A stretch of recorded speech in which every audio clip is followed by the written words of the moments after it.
Hey guys, Sean here. Welcome to the F1 Word and another video where I try to answer one of your questions or at least offer my opinion on it. For those who maybe don't know, throughout January, I am going to hopefully answer as many of your questions as I possibly can in videos like this. It's probably going to have to stretch into February, and chances are it will end up as a weekly series going forward because you guys are seriously getting involved and I am loving that. Today's question was a popular one as well, and you lot have been throwing it at me left, right and centre. Some of you who have asked a question are appearing on stream. Now, if I've missed you, I am so sorry, but literally so many of you have asked this question. Simply put, it is basically what is next for Pascal Wehrlein. Now he's been overlooked for a seat in Formula 1 in 2018. I'm going to stretch it out a little bit and look at why I think he didn't get a seat in 2018. Also, what his options are for 2018, what I think of him as a driver, and whether or not we'll see him back in Formula 1 in the future. So following Williams' announcement last week, it meant that pretty much all avenues to Formula 1 were closed off for Pascal Wehrlein in 2018. But why did he not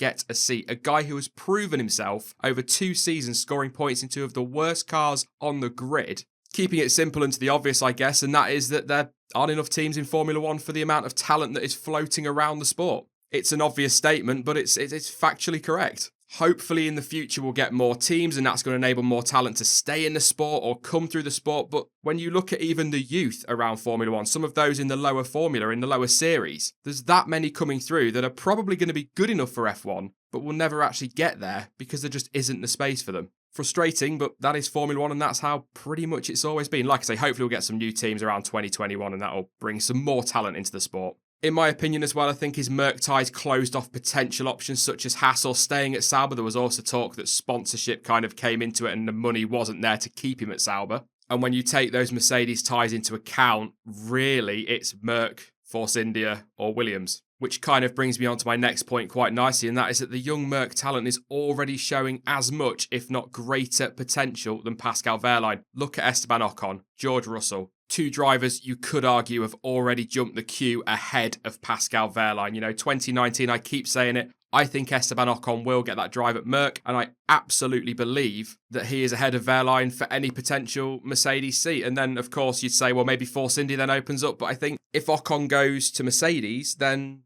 Russell will go to Force India, will fill that seat, and Force India, we'll come on to it in a bit, aren't going to want Mercedes having that much influence over the team. And as sad as it is to say, on my last point with this one, the money is not behind him to back up that talent. Teams like Sauber, they need a pay driver. It is frustrating, and you know my opinions on pay drivers, so I'm not going to get back into one of those rants, but teams like Sauber, because of the distribution of money in F1, need a driver to come in and pay for a seat, and Wehrlein couldn't do that, even though Sauber boss Frederick Vasseur said he would actually prefer to keep Wehrlein over Ericsson. I think that says a lot. So realistically, what are his options for 2018? Well, nothing is confirmed yet, but it looks as though DTM is an option or a couple of seats available there, and he's done it before, so that is a likely possibility. Some talk of Formula E, but I don't see that happening. So my guess right now, as of today, would be that we'll see him back in DTM for 2018. However, with regard to Formula 1, Mercedes, Red Bull, Haas, Toro Rosso, Renault and Sauber are all yet to confirm a reserve driver for this coming season. Renault have already pretty much committed to wanting to bring through their own young drivers, so that is an unlikely option. Red Bull and Toro Rosso, we know they're going to stick with the Red Bull driver program. And with Haas and Sauber's ties to Ferrari, that is highly unlikely. However, there is that vacant spot at Mercedes, and he has done it before. And let's not forget as well that Toto Wolff has said that he believes Pascal Wehrlein should be staying in Formula 1. However, I believe as much as Pascal Wehrlein deserves to be in F1 in some way, I think that Mercedes reserve driver role will go to George Russell. Will he return to F1 then in 2019 or at any point in the future? Well, to be honest, drivers rarely return to F1 after being dropped unless they've got a substantial amount of money behind them. It's highly unlikely to happen.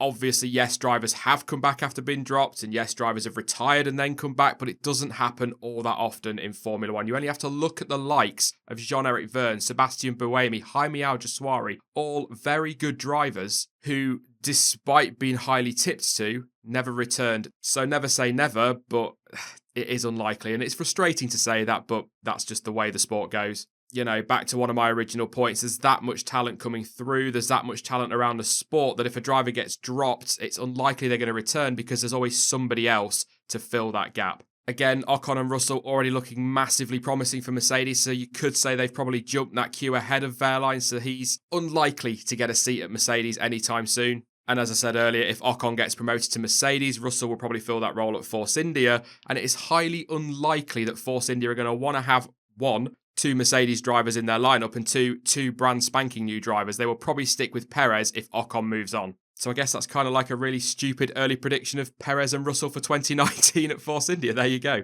Although let's not forget Nicholas Latifi looks massively impressive and could fill that seat as well. Williams have really already shown that they're not that interested in Pascal Wehrlein. And to be honest, in any event, if Lance Stroll and Sergei Sirotkin do not impress, it's highly likely they'll just turn to Kubica anyway. So you can already see how avenues are just so quickly closing off. Ferrari will never take him because of his ties to Mercedes. He would have to cut those to have any chance of getting into a Haas or a Sauber or an Alfa Sauber. Red Bull are always going to keep promoting their young drivers as long as they own Toro Rosso at least. So he's not going to end up in a Red Bull. And Renault, he could return, and maybe that is an option, him and Sainz maybe long-term at Renault. But as I said earlier, Renault have already pretty much committed to focusing on bringing through their own young talent, their own young drivers, and filling those race seats long-term. So I think with Renault, it's more likely you're going to see Sainz and Aitken before you see Sainz and Wehrlein. I guess then what I'm saying is, as much as I would love to see him in Formula 1 and think he absolutely should be there, I don't actually see him returning anytime. Don't get me wrong, we don't know. We don't know what these teams have got up their sleeves. We don't know what they will do. Well, we know what they're capable of doing, but we don't know what they're going to do. They may surprise us all, but